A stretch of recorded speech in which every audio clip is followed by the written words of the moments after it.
YouTube, what it do? Now I'm messing with you just before Steph comes for me and he's like, what are you doing with my intro? Okay, I'm not gonna be long. There's a song by J. Cole called Love Yourz, right? And when you start the kind of the main chorus, if you kind of have the catchphrase, no such thing as a life better than yours, man. Sometimes you sit and you're like, actually, when you look at somebody's life, right, you're on the freeway, right, and you're like, oh, they're sitting in an M3, and you're like, oh man, I'd love to have that. And then there's a voice in the back of your head, which is actually common sense, right? And some of you would do well to listen to common sense, because I know sometimes sense is not that common, right? But there's no such thing as a life better than yours. And here's why. You might be looking and say, yeah, but they stay in a nice house, they have a nice this, and they've got nice kids, and a nice partner, and a nice neighborhood, and a nice job. And I'm not speaking ill will. There are people who just have fabulous lives, right? There's good life, and there's fabulous. And they have a fabulous life.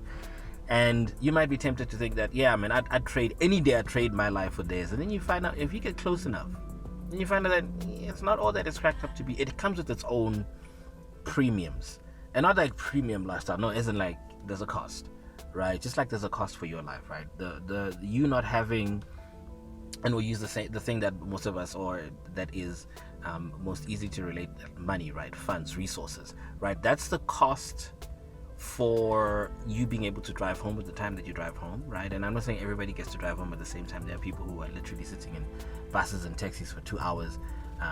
But find the good in your life. There's always something good about your life, that the person that you're looking at going, oh, I'd love to have their life, they don't have that. They don't have that. I said somebody who's got money and they'll tell you that, hey guys, it's difficult to be around my family, eh?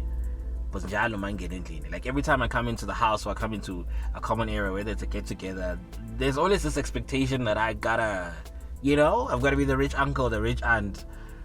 And it puts them in weird spaces, because now they're the ones, people come and say, man, what's 2,000 rand to you, man? Just give me that 2,000. I'm behind on rent. Man, you're not going to miss it. Or if they do borrow money from you, right, and you are that person that's got money and you make the mistake, and I say mistake respectfully, but sometimes people do need help, but generally, they're gonna milk you. They're gonna milk you dry, and they're gonna, man, the moment they borrow that money, in your head you're thinking, oh, they're gonna give it back to me. No, in their heads they're thinking, man, what's 2,000 rand to this person that's driving a Porsche, that's driving a G-Wagon, that stays in a gated community, or that stays here or here or here or here. They might be thinking that, right? Some are faithful, they'll bring it back, but most likely when that money gets out of your account, like, yeah, that's the last we'll see of that money. So it comes with costs, it comes with a premium, right? There's no such thing as a life better than yours. And I wrote some notes here, right? Those of us who are not yet where we want to be, you can either focus on what you don't have, where you're not, right?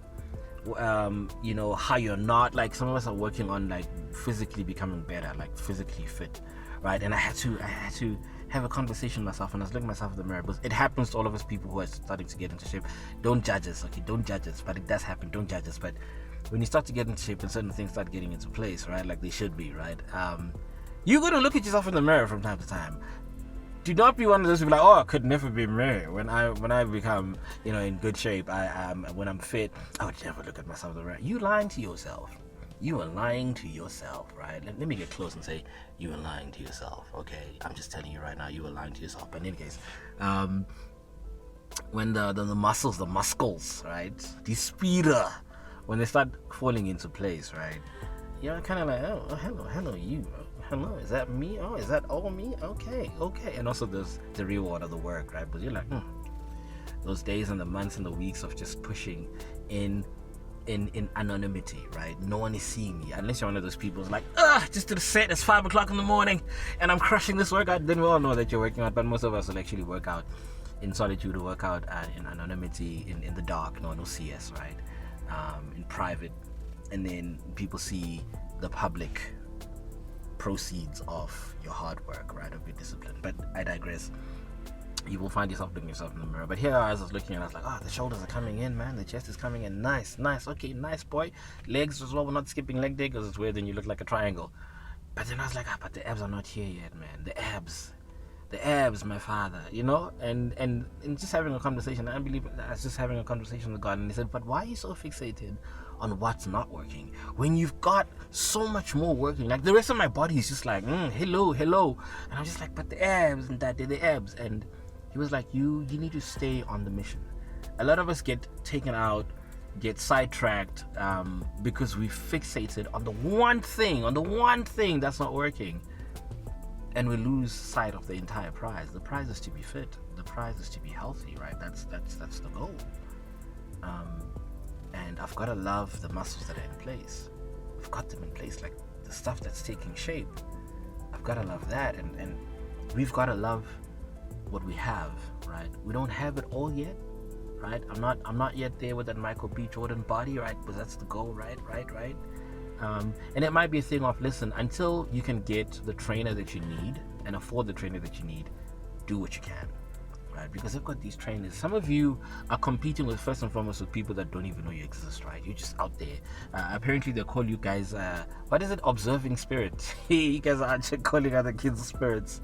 You're an observing spirit. Guys, they'll call you observing spirits if you're out here watching people's statuses with envy, right? And by the way, those of you who are observing spirits, guys, some of you need to stop throwing around the catchphrases that are said by your favorite pastor, but some of the things that your favorite pastor says are not meant to be caught. Okay, don't catch it. It's a nice phrase, but don't catch it and stop throwing around and calling other kids observant spirits. Relax. Because now you've also looked at other people's stuff. You are also an observing spirit. But in any case, I digress. I might not know how Michael B. Jordan's whole entire routine looks like. He probably has food that I can afford right now. He's a trainer that is crazy, right? His schedule looks wholly different to mine. And there you are trying to kill yourself, and you're now hating your life, and you don't even know that the boy has a completely different life. Love yours. Work with what you've got. Like, take moments and be like, For instance, I am now one away. Last time I spoke about, one of my financial goals was to write off all the debt that I have, right? And I had like 3 major debts. They're not big in somebody else's work, but for me they were big, right? Any debt is big when you're not working, and I wasn't working at the time during COVID and stuff, right? And I have one more left. I'm about to wipe it out. I'm about to be free. I'm about to be debt free, right? Your boy actually stuck to the plan. I'm loving that part of my life. Do I have my own place yet? No, I don't. Do I have my own car back? No, I don't. I'm still driving. I'm a Tyrone right now. I'm driving around in my mama's car, okay? This right here, do not be fooled. It is not my car, okay? My car, I lost it during COVID. It's gone. I sold it, right? I had to. But am I going to be looking at the person next to me or one of my friends, like, oh my God, they've got their own place, they've got their own car, I'm hating my life? No. I'm right now in the best shape I've ever been in the last 3 years. Like, hello, excuse me. I'm doing the things, right? I may not be physically or aesthetically where I want to be. I want to get the hair done, more efficient. Like, I've got a good barber now, by the way. Shout out to Vano. So I'm consistent in that. I still have to have dental surgery done. That's going to cost me a whole used car, guys. 200,000 plus, right? I'm going to get that. But right now, I'm going to love me as I am right now. Because you got to love yours. Because nobody else is going to love you or love yours the way that you're supposed to love yours, right? So focus on the good that you have. You've got good going on in your life right now. You just need to look at it. You need to stop looking and start looking, and you'd be amazed that, hang on, wait a minute. So love yours. There's no such thing as a life better than yours. I promise you. The moment you start vibing with yourself, right, as the young ones say, start vibing with yourself, you're like, hey man, I'm actually a solid person. I'm a solid lady. I'm a solid dude. Love yours, guys. There's no such thing as a life better than yours. Love you guys.